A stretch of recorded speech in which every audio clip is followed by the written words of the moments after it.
Hello everyone. మళ్ళీ ఎక్కడికి పొద్దు పొద్దున్న బయలుదేరి ఎళ్ళిపోతున్నారనుకుంటున్నారా? సో, ఈరోజైతే మేము సింహాచలంకెళ్తున్నాం. అంటే విజయవాడ వెళ్ళాం కదా మొన్న. సో, అక్కడి నుంచి వచ్చిన తర్వాత అయితే వెళ్ళాలనేసి అన్నారు. సో, ఫైనల్లీ మేము రీచ్ అయిపోయాం సింహాచలంలో.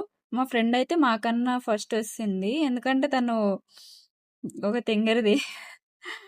Very funny. అంటే తను ముందుగా వచ్చి మా కోసం వెయిట్ చేస్తానని చెప్తే సర్లే అనేసి మేము తర్వాతొచ్చాం. వచ్చిన తర్వాత కాల్ లిఫ్ట్ చేయట్లేదు. అలా వెతుకుతూ ఉంటే తర్వాత మాకొచ్చి మీట్ అయింది.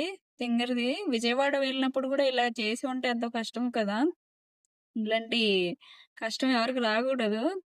చాలా కమ్మదొబ్బుకున్నారు మా ఫ్రెండ్స్ అందరు తన్ని. అంటే యాక్చువల్లీ తను ఫస్ట్ బస్‌కి మాకు చెప్పకుండా, ఇన్ఫార్మ్ చేయకుండా అసలు బయలుదేరొచ్చేసింది. అందువల్ల కమ్మదొబ్బుకుంటున్నారు అందరూ కలిసి. సో, ఫైనల్లీ మేమైతే స్టెప్స్ దాటేసి తర్వాత నెక్స్ట్ ఇంకా లోపలికైతే వచ్చేసాం. మా రెడ్డి అయితే నవ్వుతుంది పగలబడి. ఎందుకంటే దేవి చేసిన పని అలాంటిది. సో, గుర్తు చేసుకుంటే నవ్వొచ్చేస్తుంది. ఇంకా ఫుల్ వీడియో కావాలంటే నా యూట్యూబ్ ఛానెల్‌లో ఉంది. ఒకసారి చెక్ చేసేయండి. Please like and subscribe friends please.